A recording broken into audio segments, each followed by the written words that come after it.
Hey, welcome everyone to the From the Shadows podcast. I'm your host, Shane Grove. And before we get started with this week's episode, I just want to remind everybody that if you want to get a hold of me, you can go to the From the Shadows podcast website, hit the contact button, send me an email, especially if you got a story that you want to share or come on the show and talk about. And from there, you can find all of our social media, TikTok, Instagram, anything like that. Shoot us a message, follow us, interact with us. We have a lot of fun. And if you want to get a hold of me personally, go to my Instagram page, Shane Grove Author, and send me a message. I'll get back to you. So with that being said, I'm kind of excited about this week's episode, this guest. It's going to be the first time we've talked about this subject. And secret between me and all listeners, this dude's a kind of a legendary guy in the music business, and we'll get into that a little bit too. So, everybody knows I love music, so I'm excited to ask a couple questions about that too. So welcome to the program, the one and only Malcolm Springer. Hey, nice to be here, man. Nice to be here. So you come to us again. I feel like I'm saying this because my buddy Stacy Brown is recommended a couple great guests, but you come to us from Stacy Brown. So yeah, he's a good dude, man. He's a good dude. We had a great podcast. Me and him. I mean, he is a Bigfoot hunter, boy. I tell you, he really is. He's awesome. So I want to hear. I know I keep calling this experience a goat man experience. So I don't know. I'll let you tell the story. I'll let you set the okay. Yeah, man. You know what's funny is people laugh about it when I tell the story, but it's the only, like, I went Bigfoot hunting in Darrington, Washington, which is the epicenter for Bigfoot. I mean, it really is. Monster Quest did their investigation right where we camped. I didn't see Bigfoot, but I can tell you one thing, that for sure something's out there, because there's no other wildlife. I mean, it's just like, we left food out. No raccoons, no squirrels. You barely heard like a bird out there. We were out there for 3 days, and it was freaking creepy. We hiked from there, I don't know, 2 or 3 miles. You know how it is when you're out there. You're like, let's hike in 7 miles, and then you get about halfway up that mountain. You're like, what the hell? I should have got shape of the shit. But anyway, I think we saw a frog. I'm serious. Like, there's nothing out there. It's like the third biggest rainforest in the world. And but anyway, I didn't see Bigfoot. But years before this, I was up in Kentucky. I was staying with a buddy named Andy Paul, and I had my studio set up in his basement. I was working with a band up there named Elephant Room. Really kick-ass band. And we were doing overdubs and stuff. But late at night, like 2 or 3 in the morning, I'm sitting there working, and a buddy of mine was with me, Mike, and he was just sitting around listening to me work, hanging out. We heard something outside, and it sounded like a growl, a deep growl, like something big. Well, we're a couple of rednecks, so I'm like, hey, man, grab the spotlight. I'll grab a flashlight. Let's go figure it out, Well, we go out, and it was like, there was like a horse pasture beside the house, and like a little shed that was in the middle of this thing, probably about not even 25 yards into the thing. And so there's the fence, there's a fence there, and then other side of that, like this shed type of thing. Well, I'm out there with a flashlight, and I'm looking around, and I look at the shed, and there's this little green light. And I'm like sitting there looking at it, and I'm like, what the hell is that? And I thought it was I thought it was a light coming from the other side of the shed, and there was a hole in the shed, and that's what I was seeing. And then I noticed that's not the shed had ended there, you know. So I'm screaming at him, "Hey man, come over here! I need your spotlight. I want to see what the hell this thing is." So I'm sitting there, man. Look, I know it sounds crazy, but I'm telling you, this thing is fucking real. I'm sorry, this thing is freaking real, man. It's real. Um, I sit there and and he took a spotlight and he freaking put it on that thing.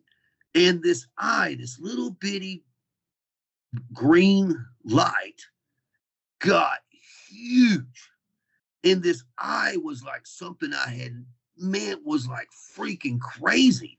And the way it blinked its eye, and it was standing there the whole entire time, like not even 20 yards from me, 25 yards at the most.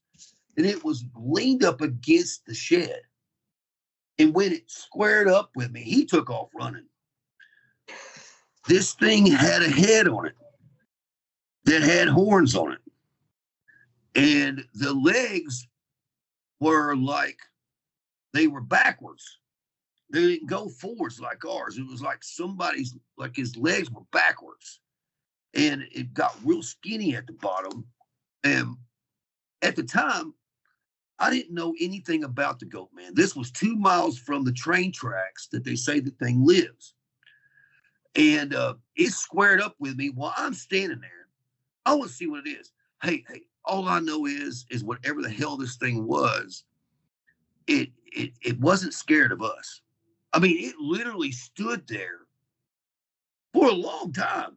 I mean, probably 5-6 minutes, and it's like it's just leaned up against. It's just up against the shed where I couldn't see it, but it didn't take off running. It just kept hanging, and like, so we went inside and went, man, we got to figure out what that thing was. Because we went inside, of course, we're loading up the shotguns and the rifles and stuff, and we're ready to go kill this thing. I'm like, man, I don't know if that's a good idea because it looked like it was kind of human in a way. Like whatever the goat man is, it's real. It's definitely real because I've seen it myself. But whatever it is like, I think it's like a deformed human of some kind. It's got to be. It's got to be some kind of that I can still picture it in my mind. And what freaked me out was the big head and big shoulders and the skinny legs and the way it walked was something out of a sci-fi movie that you just see in a horror film. Like you don't see, like I've never seen anything like it. In the eye, I've never even heard of an animal that had like an eye that was really small like that, and it got freaking huge. I'm talking not a little bit huge. Like the eye went from this little bitty green light type of thing, because I guess I'm shining the flash, so it's reflecting. Well, I don't even know of an animal that does a green reflection like that. Do you? No. I've never even heard of anything like that. This is my question. Like, okay, it made me realize that there is behind every legend, there's some truth to it. And whatever this thing is, it wouldn't be something I would want to run into like out in the middle of the woods at night. I don't know. People come up missing over there. It didn't seem like it was a very nice creature. I'll put it that way. Because I've never seen Bigfoot. I've hunted him. I've never got the pleasure to run into him. But the question is, do you really want to run into something like that? And if you do, you better have assault rifle with you. You better have some guns with you, you know. And we didn't take a shot at it. But and after I took off running, after I saw this thing, and it wasn't short. This thing was a lot taller than me, which I'm not a very tall guy. I'm 5'10". This thing had to be at least almost 7 foot tall. It was really tall. Because I remember going out there the next day and measuring the shed. He had to be 7 or 8 foot tall. This thing is giant. So whatever it is, I'm telling you, it seemed like it seemed like an animal, but it was so like a man. It was like it was something that you just it's hard to like the pictures on the internet of the goat man. I went and looked at both of them. There's one that it really looks like. I'll have to send that to you because Yeah. one that it really looks like, and it looks like this one is actually a real picture too. So I don't know if it's a deformed human or if it's some kind of hybrid thing that the government did experiments on and they lost, but it's been around for a really long time. Like the goat man story goes back to the 60s and 70s. And it's not just at that train bridge. There's up there around you in Ohio, there's stories about it. Around Cleveland area. Yeah, Have you heard of that too? There's and here's the thing with that is, so there's a lot of dogman sightings up in Cleveland, and I start to wonder if people, just based on their experience of what they know, what they're looking at, like if if they confuse a dog man with a goat man, or don't know what they're seeing, because especially at night, who knows. I mean, there's obviously something that is in the legs, what you're describing, like on a goat man. That's what the big thing is. They seem to be like similar to what people will report some dog men look like. Well, at first I thought this is one of our buddies messing with us until I looked at the legs. And then when I saw the legs, and there wasn't any shoes on it, and it got real skinny and it walked backwards. It didn't walk back. You know what I'm saying? The knees bent backwards from a human. And because somebody could put on a mask that looks like, a goat head easily. But no one can do that with their legs. And I remember looking down at because I was trying to check out, because I couldn't believe I'm standing there not even 20 yards from this thing, probably not even that far. And it was just standing there, leaned up against that shed, kind of hiding from me, thinking I was just going to just go ahead and go my merry way. And the damn thing is not scared at all. Like he was like, "You're scared of me. I'm not." And it was that vibe too. Like the vibe was, "Hey, I'm the one to be feared, not you guys." And in some ways, I wish we would have had a gun and shot at the dang thing. But like I said, it was human looking. So like, then are you going to murder somebody? Or what if it was one of your friends? But the noise. Then the question is, though, okay, if you're hiding out, like if you're hiding in somebody's backyard dressed like that, you kind of get what you deserve, Yeah.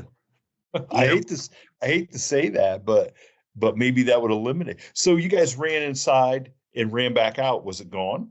When we ran inside, what had happened was we started loading up the guns, and he wanted to go out there and get at it. And then we heard the thing again, this low growl, just really freaking eerie. Like that thing didn't give a rat's tater if we were going to be there or not. I mean, I'm serious. Like this thing didn't care if we went and got the guns. It was outside for a while, and I kept looking out the window to see if I could see it. And I saw it run by real quick. Like I saw it was really fast. It wasn't slow. It wasn't like hang, you know what I mean? It either stopped or it's fucking taken off. It was really odd. Really the oddest thing I've ever freaking seen in my life. I've seen some UFOs. I went Bigfoot hunting, but I've never seen anything like this. This is the real thing. So whatever it is, it's real. And it's big, and it's not something I would be messing with. I'm gonna be honest with you. It scared the crap out of me. I mean, it really did. It scared me to death because it's it was something I will never forget. And it did change because I went, okay, there's something to this stuff.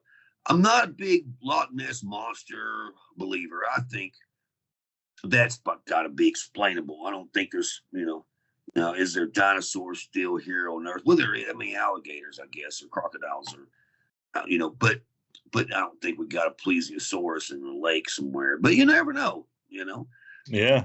You never know. I met someone this past week that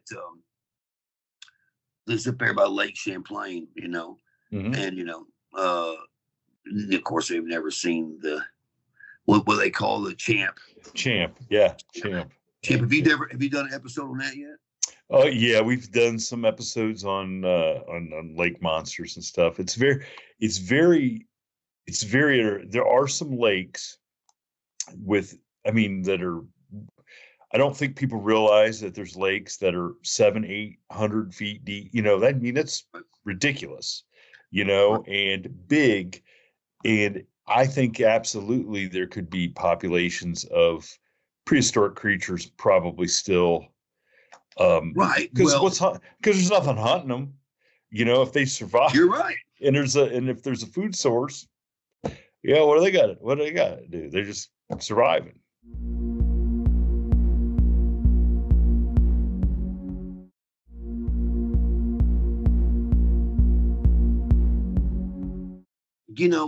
When you start thinking about the real life, man, humans take up so little of the earth. I mean, we really do. And that's what's scary. Is like, I think, I'm not for sure, I'd have to look it up. I think in Kentucky alone, there's over 10 million acres of national forest. So in Kentucky alone, I've never, I had to look that up because of the goat man. Because you've got to wonder. But then I saw a thing today saying that there's these caverns. Oh yeah. I was gonna. And they electrically, they electrically join each other, and whatever's down in there is digging for them to meet in the. I think it's West Virginia. There's 4 different places, and you have to ask yourself. There's some of these caves and caverns that they don't know how they were made, and they shouldn't be there. I mean, and they're all over. They're all over, especially on the eastern part of the United States. They're interconnected and just all over. And I mean, and that is a thought process that Bigfoot and some of these other cryptids, that's where they're at a lot of the times. They live there. Yeah. Well, I know that I because I've got my own podcast, so I'm way into the crypto stuff and way into aliens, of course. Which I have a whole different theory on what's going on with that. But I know this much: like, if you look up, man, have you ever looked up the missing persons map where everybody disappears?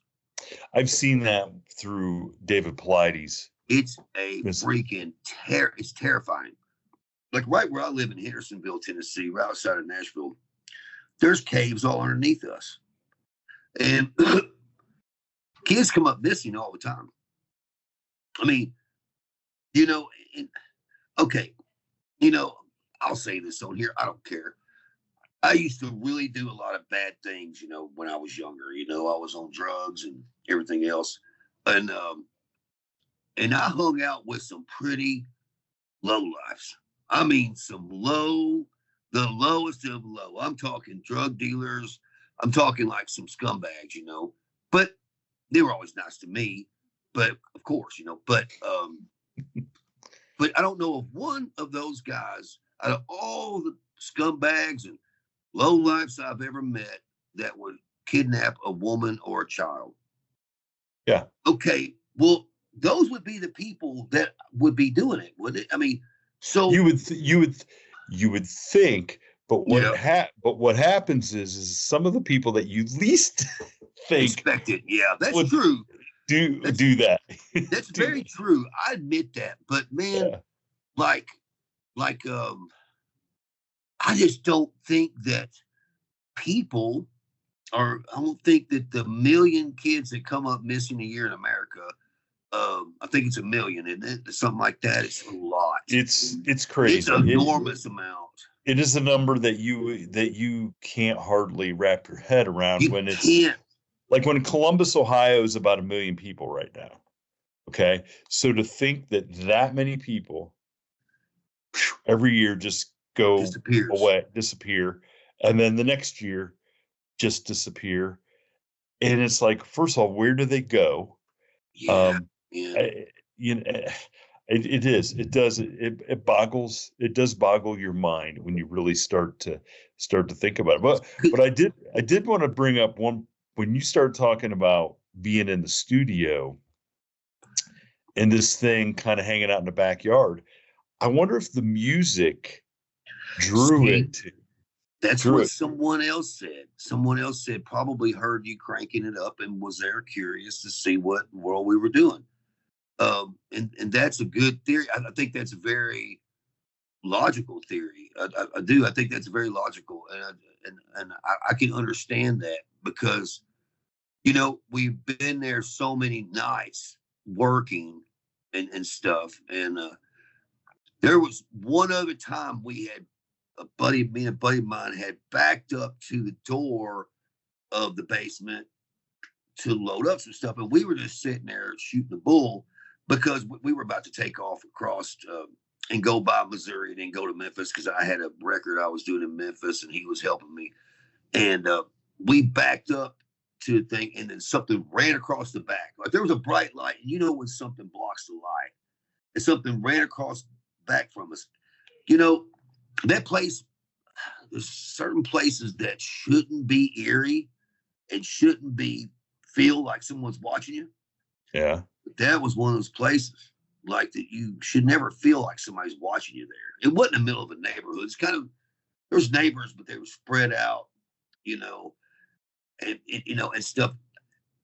You know, I don't know. I've been up to Wisconsin, uh, northern Wisconsin, in this little town. It's north of Appleton. Okay. And I used to go up there. This doctor that was my rehab doctor. He was up there, and I would go up there. I'd get freaking blown out of my gourd and freaking call him, man, I gotta come sober up, and I'd go up there. So he just built me a studio up there, and that place is eerie as hell. I mean, it is. Nobody comes out after night. All the stores closes when it's dark.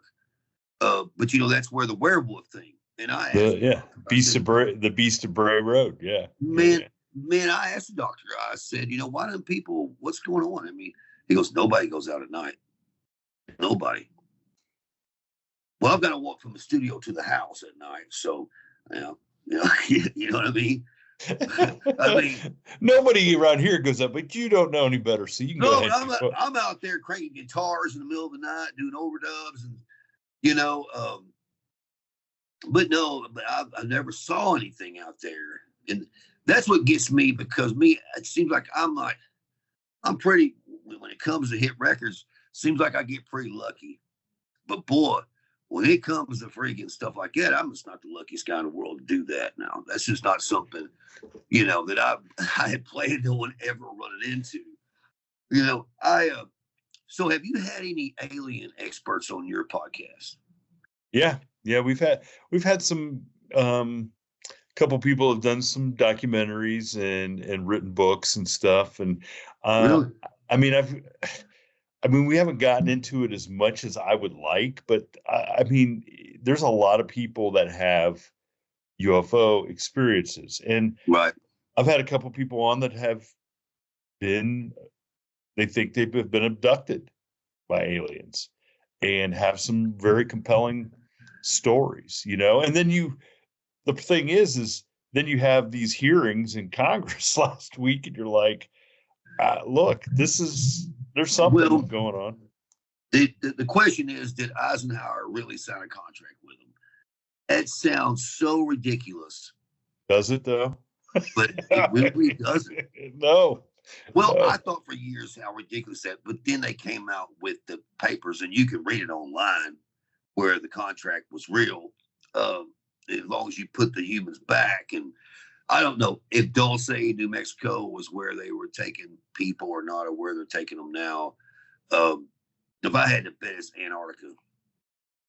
You know, I had a gentleman on, and for our listeners, they probably remember this guy was in the military, and he was a ranger, Army Ranger, and so they got sent on an assignment. They were going to there were some trucks were going out into New Mexico, and they were supposed to be like escort the trucks, and the people leading this were people, he said, people in suits. Okay, so they weren't Army, they were CIA, FBI, whatever it was at the time. And so he goes, we got out there into the desert, and we come up, and all there is a shack, like a guard shack, nothing else around. And they said, okay, stop. So he goes, they ordered us Rangers. There's, I forget how many, he said 10, 12 of them, to go on the other side of the shack and stand at attention and just stare, away from the trucks. He said, so of course, after a little bit, I'm looking, and he looked over his shoulder, and the drive that they had been on in front of the shack was lowered, and all the trucks were lowered below the road. And he goes, you could see there was a structure underneath the ground, right. multi-leveled structure. And he goes, I'm like, oh my God. So he completely turned back around. So one of his best friends that he went into the Army with was in Army intelligence. And so he told the guy, he said, listen, I got to know, where were we? What were we doing? So he goes, 25 years later, he's out, he's retired from his job. He ran one of the big prisons down outside of, was it Mississippi? Angola? Was it Angola prison? And said all of a sudden, he lives out in the middle of nowhere, whatever. This car comes down the driveway, it's his buddy. He had retired from the Army. And he throws this packet on the table, and he says, you can read this when I leave. But he goes, this will explain all your questions.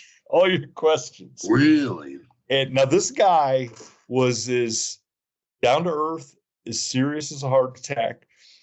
And he said, yeah. So that where he was that base,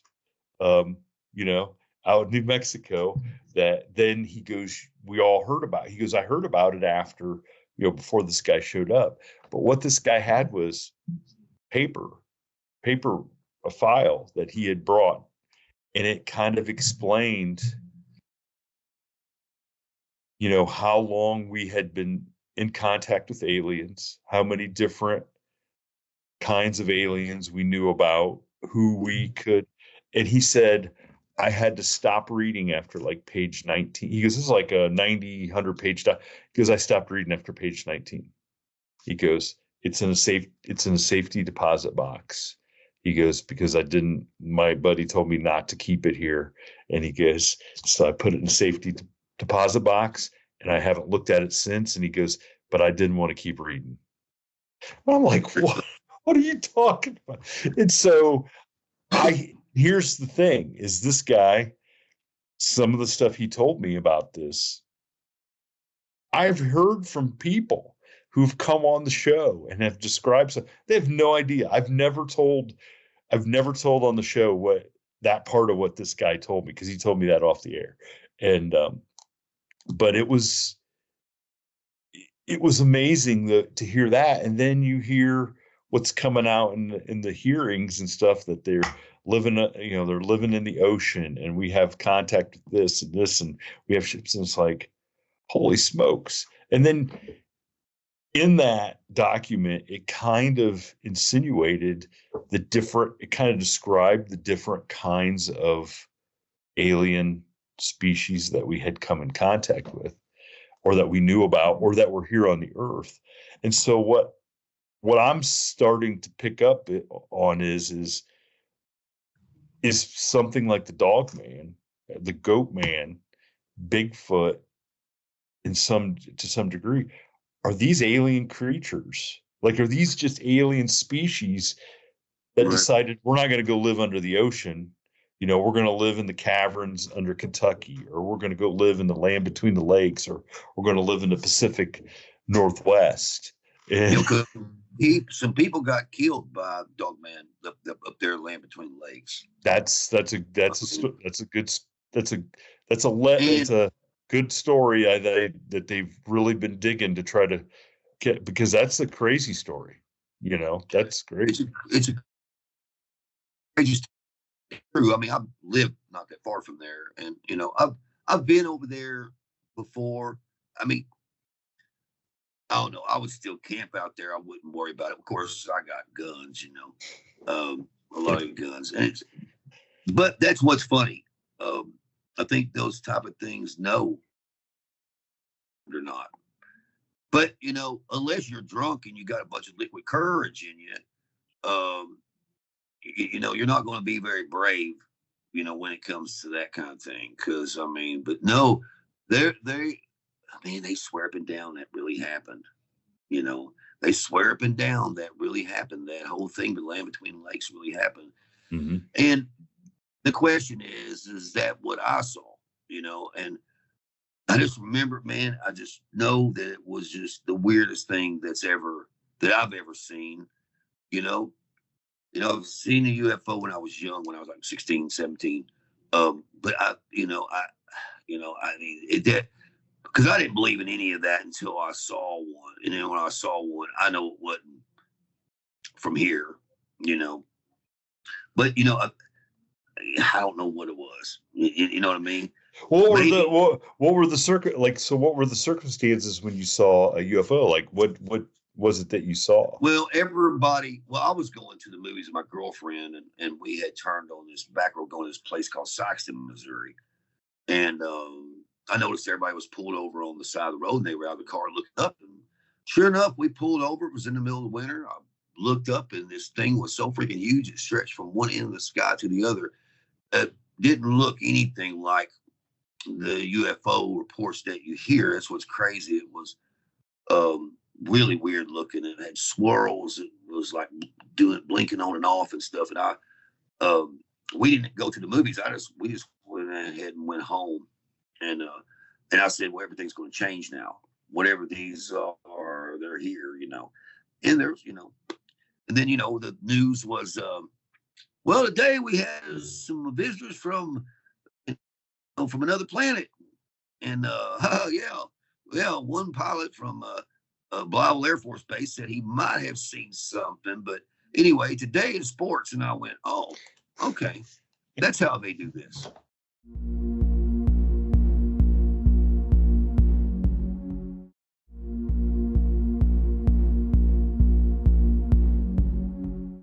Yeah. Somebody calls it because there was everybody on 55 and on I forgot the number of the road right there by Sikeston, between Sikeston and right past New Madrid, Missouri. Well, right there at the New Madrid exit is where we went. I'm from the earthquake, zone. New Madrid. Yeah. Missouri, that's where I'm from. Portersville, I grew up on a farm between Portersville and New Madrid, and it's weird out there. It is. If it was an alien spacecraft, I couldn't tell you, but I know it looked weird. The question is some of these things that they're seeing now, they're talking about in Congress, one part of me, they've always been here. So to me, I have to go back to the book of Enoch, and everybody goes, oh, that's bullshit anyway. No, it's not. It's not bullshit. Okay. If you don't mind, I'm going to go off here. Okay. So these things have been seen for thousands and thousands and thousands of years and reported in history.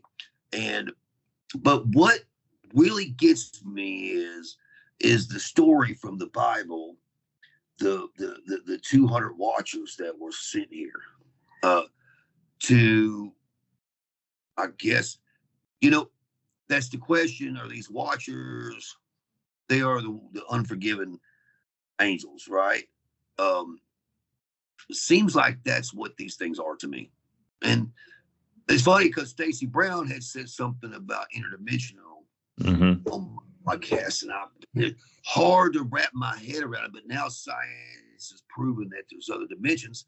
So why the hell would it be far-fetched? But I think those things, I think they definitely are in Antarctica and on the moon and in the ocean. I think because that's where everybody sees them. That's where the most sightings are, honestly. And those are the fallen angels. Those are demons, or whatever you want to call them. And some people would disagree with that, but it seems to me, it's funny because Tucker Carlson said that on Joe Rogan podcast. He said that he thought that's what it was, and I do too, because it only makes sense. Are these things from another planet? I'm not saying we haven't been visited. Obviously, the pyramids wasn't built by man. But there you go. Enoch, I think the Book of Giants, it wasn't Enoch and the giants who built the pyramids. So, but they don't pay attention to that history. Okay. Let me just say this. Okay. So the Book of Enoch was found, and look, I'm a Christian. I'm just interested in the history and how God made things. But think about this. This is the best way to put it. So right now, I could go down here to the dollar store or Walmart and buy a notebook and buy some pens, and I could sit down and start writing. Okay. Well, here's the thing. Wasn't like that back then when they wrote that. They had to find this parchment paper. They had to somehow, they had to make the ink themselves, or they had to chisel it into stone. So those stories mean something. They're not the first fiction novel ever written. So, they found the Book of Enoch in the Dead Sea Scrolls. So that means it's as old as, we know it's as old as the New Testament for sure. So we're talking 2,000 years ago. But now I don't know if they dated that or not. And that's something I don't know. I'd be curious to see if they carbonated. But what does that mean? Carbon has changed in our atmosphere for years. I think this whole 62 million years ago shit's all bullshit, man. I think that's just complete horse crap. They don't know. It's like somebody telling me how far it is from here to Alpha Centauri. It's like, okay, well, who got the measuring tape out? Those scientists, they know how to measure it. No, they don't. Oh, it's all bullshit, It's like, if my mother would have set me down when I was a little kid and said, hey, you can just make up all these kind of things and say it's a theory, and people will believe it. You know what I mean? Well, I mean, they have to prove it within. They have to prove it, but what they're using to prove it is what we have, the parameters that we have put on use. And look, I mean, here's the thing, just like this. Why? How did they know in 1890 that the perfect distance between home plate and first base was 90 feet? You know what I'm saying? And that today, the same athletes with that are better athletes, that have better equipment, still, if you hit it to this one spot, you're still getting out at 90 feet. Yeah. So that's a very good point. That's a very good point. So because I mean, look, I've seen how did Babe Ruth ever beat out hit the first? Right. But what I'm saying is like time. Time doesn't really exist. Time, we've put the measurement of seconds and minutes and hours onto we've put it on to something to kind of give ourselves a way to track stuff and keep track of Yes, it. because it's the sun up and sun going down that's telling us if it's the hours in the day or our Yeah. measurement of time. And outside of the earth, that doesn't exist.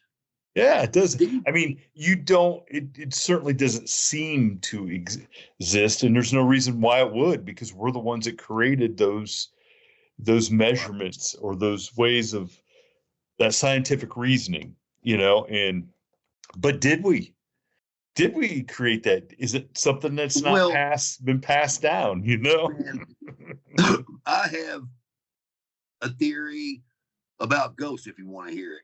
Yeah, of course. Well, because you mentioned time, because here's my thing. When God created the heavens and the earth, and I believe that with all my heart. That's why I don't believe in all this. Like I used to believe it. And I don't believe in evolution. I believe in adaptation. I do believe that women's boobs are getting bigger. But that's because of the hormones we put in our food. Um, but I don't believe in we came from apes and all that kind of crap. There's no it's I hate to say it, but I know that I'll probably get ripped on your podcast. But I just think it's someone that says that really doesn't have a clue. I'm sorry, I just don't, because it's like that's the most. Well, think about it. Think about it. So the creation stories, or we came from apes, or we appeared in the garden. Man, God brought us here. Obviously, we wasn't. If we had evolved on Earth, why would we need suntan lotion? Why would we need sunglasses? The sun wouldn't bother us. There's a million things. There's no way we evolved like that. Where's the in between? Well, I don't know. I've seen some in Walmart, man. I've seen some in betweens in Walmart. I gotta admit, man, I have. I've seen some in betweens. I have. But where you can look at them and go, man, I don't know if that's human or not. But but the theory about the ghost thing. So when God created the heavens, everything, he spun the world into motion. He created day and night, right? Okay, well, this is my theory. So as the world spins, it's like, okay, of course, I'm a recording engineer, so this all goes to that. But look on analog tape. Like there's a record head, there's a sync head, there's a playback head. Okay, so here's the thing. Like, this is like what we're doing right now at this moment will not happen again, right? So as it plays, it goes over the playback head. The erase head is a little behind that, and it erases as the world spins.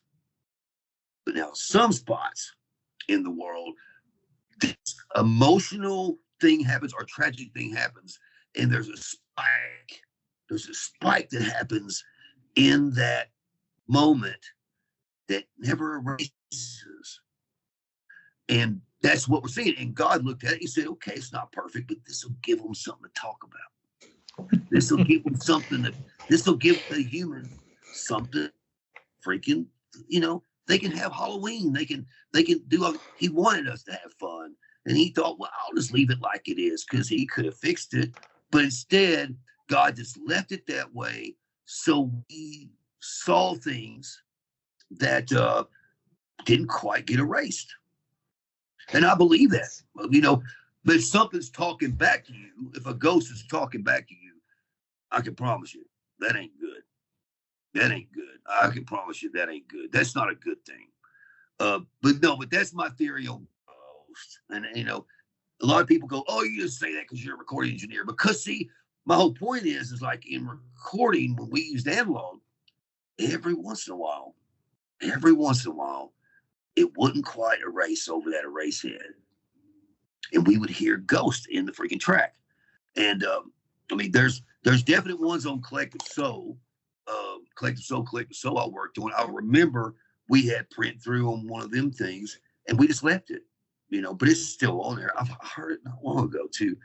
this little like thing in the back, and all it is where we recorded, and because we were using the 16-track analog with the big head gaps, so there's a lot of freaking information being printed to the tape, and we had got the signal a little hot, and it just never erased over it. So we just said, let's just leave it, but that's what it is. That is. I've never heard that theory before, but that's super interesting because you are looking at it from an experience that you have. Like you could see how that recording process could be similar to what's going on in everyday life on the earth. But because it only makes sense if something's talking back to you. To me, that's a demon. I mean, that's not a ghost.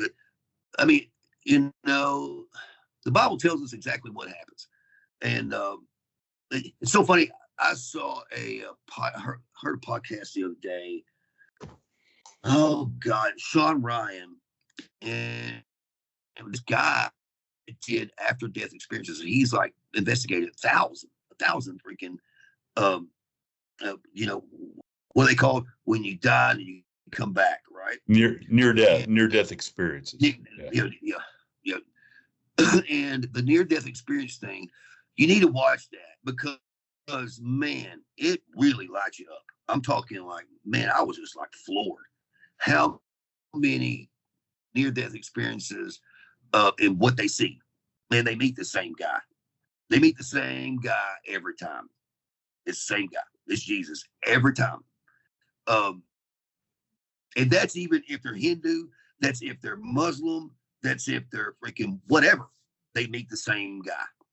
So I have to say, that the way it's written, I think that book is for a reason. And when I was younger, I didn't really, I thought it was kind of like, well, do I think the Bible has man's fingerprints all over it? Yeah, I do. Yeah.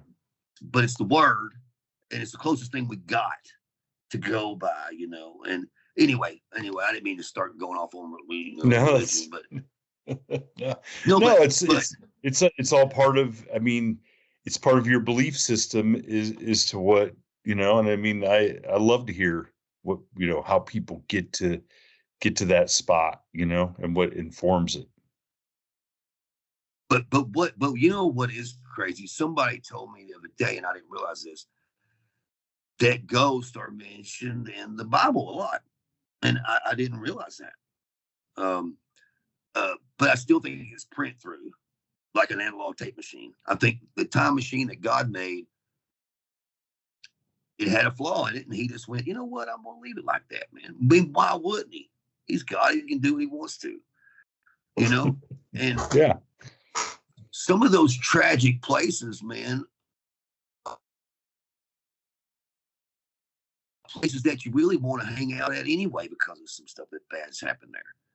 You know what I mean? It's not like, it didn't even matter if there was ghosts there. You don't want to hang out at freaking, what's that place called in Louisville, Kentucky? Do you know which one I'm talking about? The where the tuberculosis. Oh yeah. Where thousands of people died there. They shot them down there, shoot, and all this kind of crazy stuff. It's just not a place I want to go hang. I mean, this is not well, I want to go. I've said this before. Every time I stopped at Point Pleasant once, coming back from vacation. Oh, did you really? Yeah, I did a thing on a Mothman. Okay, and we stopped. We went to the gift shop, and they were closed. There was like 5 minutes to the close, so they wouldn't let us in. So we just kind of stood there. And my wife and daughters were just kind of like, oh gosh, we're okay. But I just kind of stood there at the edge of the downtown, and you can kind of see the bridge, and I'm like, it was like 5 o'clock on a Friday, and there's nobody there, and I'm like, this is one of the weirdest feeling places I had ever been, and I'm not big. I've never been there. Oh yeah, I mean, but I'm not like one of those that, I mean, I'll get feelings about stuff, but I'm not always, my radar's not always up going, oh, I feel this or I feel that. Okay. But I could stand there and go, something's really off about this place, and Yeah. yeah, I just felt that. And it's like, but that's a site of a great tragedy that is still talked about and thought about, with the Silver Bridge collapsing and all the Mothman hysteria and stuff. And it's like, yeah, I'm with you. Like, I think there's places where big tragedies like that really are still imprinted because, like you said, the bigger the file, it's probably harder to erase.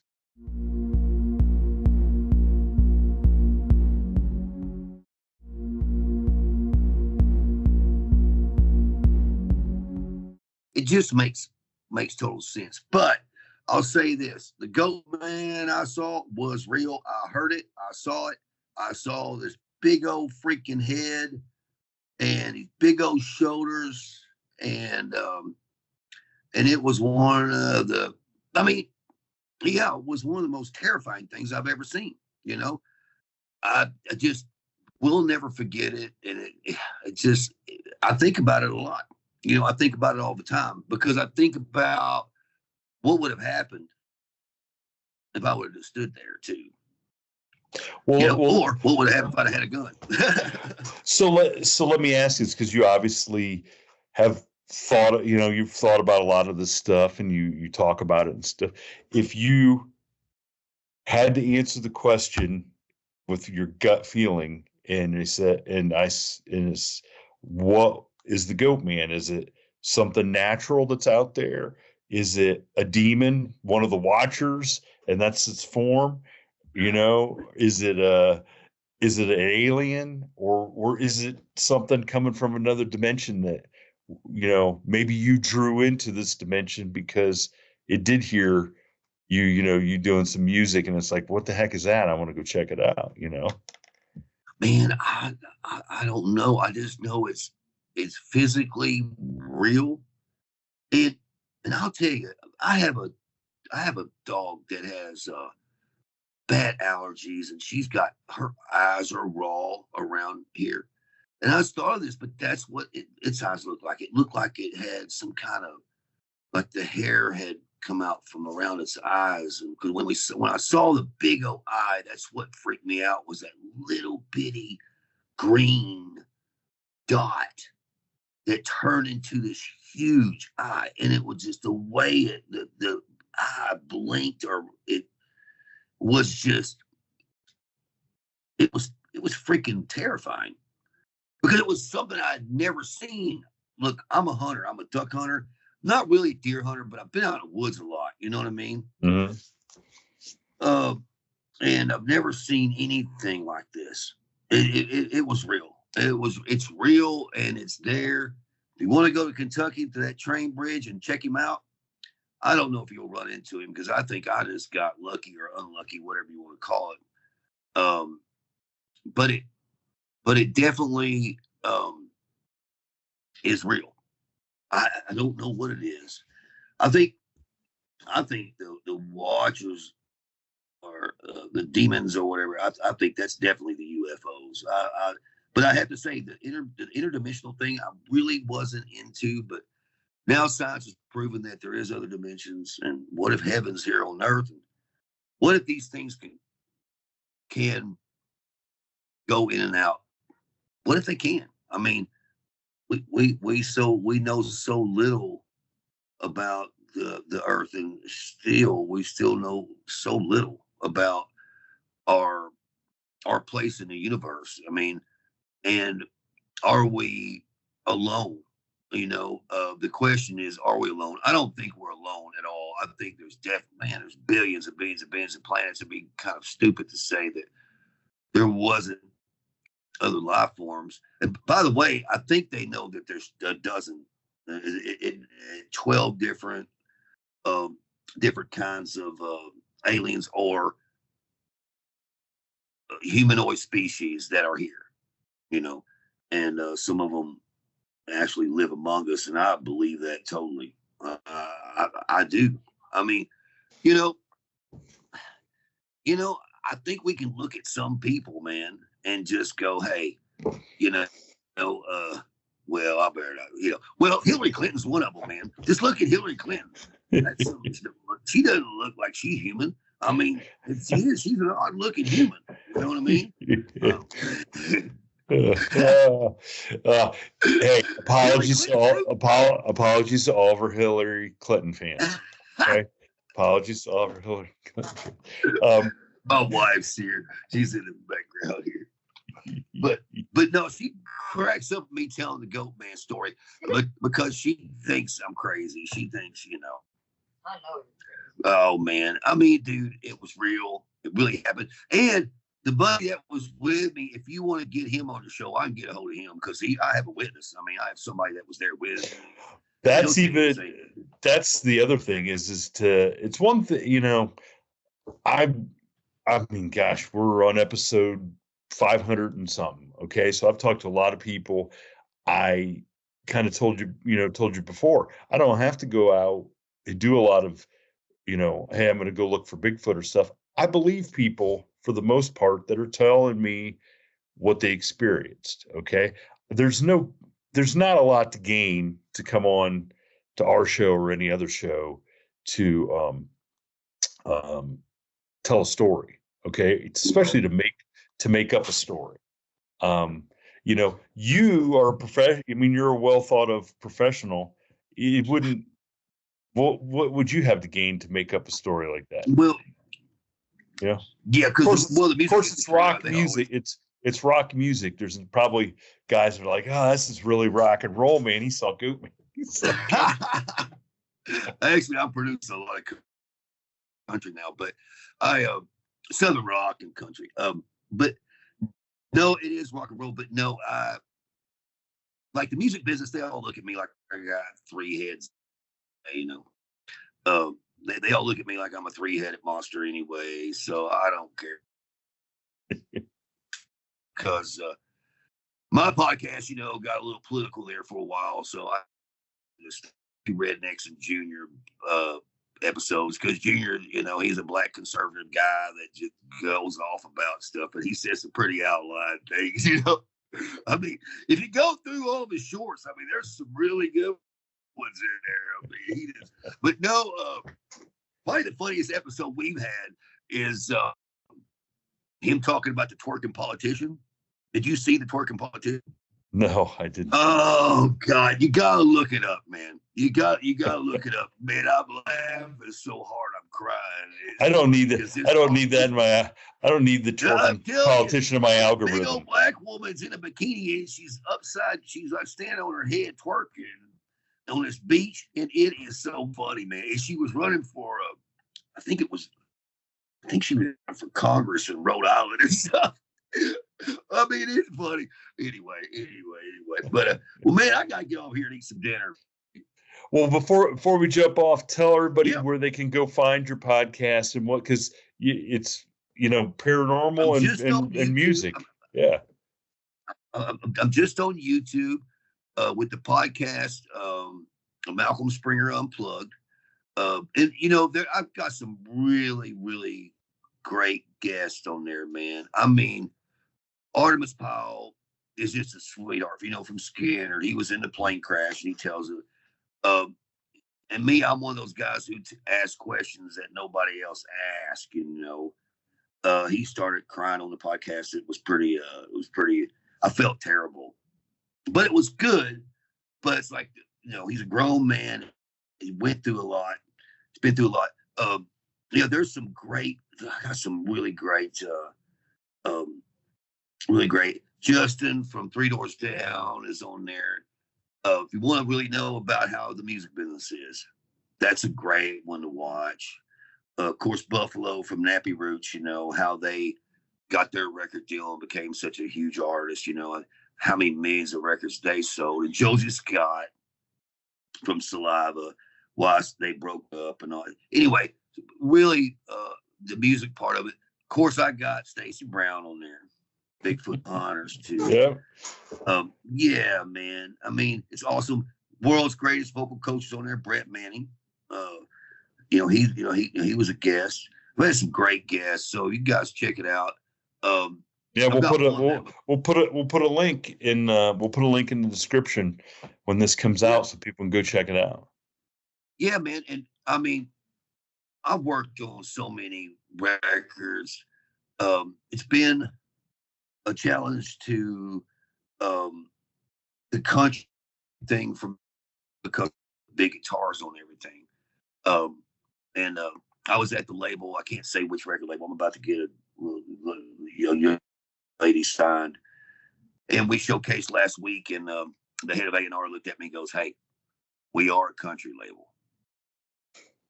You know, in other words, I want to hear some more country instead of the rock stuff because Uh, but yeah, a lot of my writing is definitely old AC/DC style country because some of this powerage does sound like it does sound Well, country.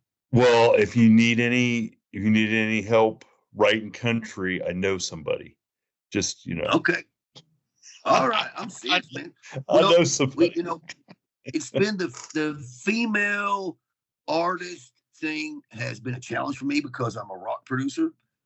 Um, and like I said before we got on here, when you're around rock bands your whole life, and that's all you do is hang out with those type of people, you see. So I'm a Christian, but I freaking talk a certain way. I don't think God's mad at me about it. Boy, if he is, we're really in trouble.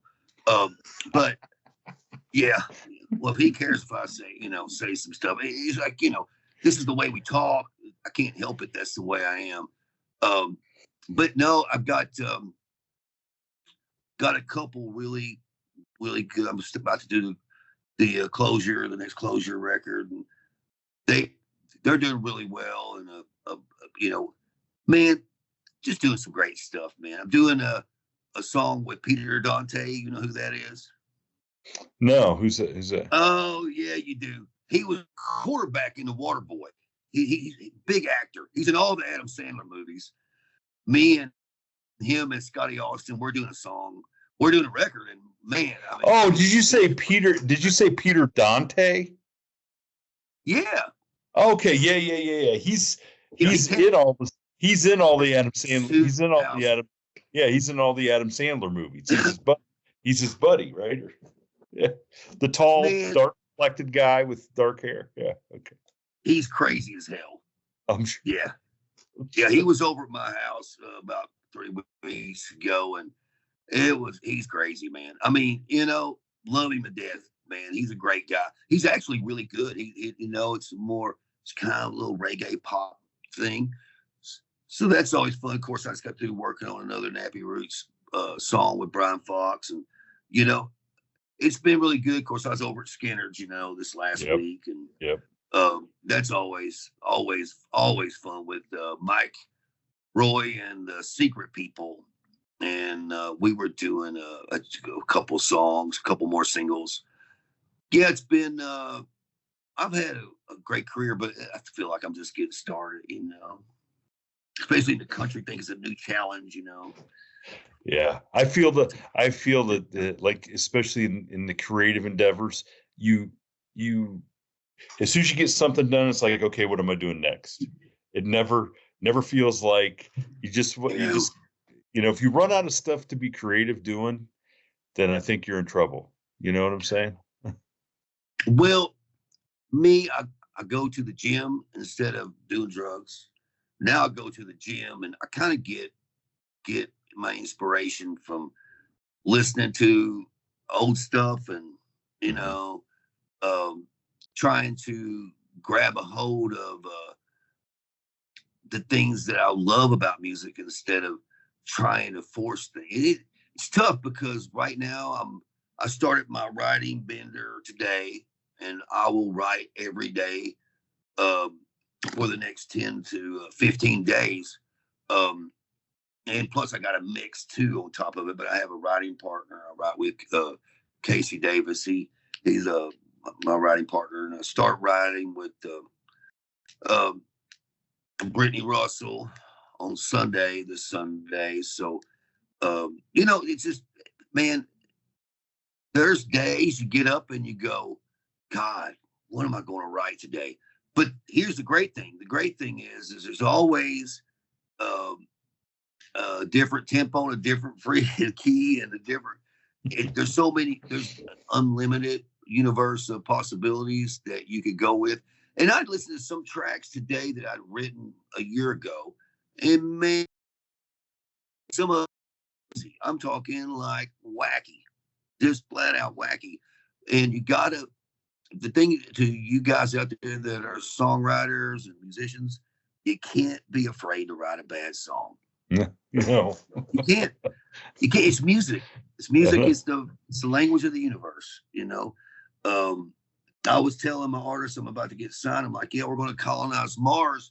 She's 19 years old, and I'm like, we're going to colonize Mars, and I want you to be the first hit artist on Mars. You ain't got to travel there. Just we want to be number one on Mars because they're going to have a chart on Mars. I'm sure.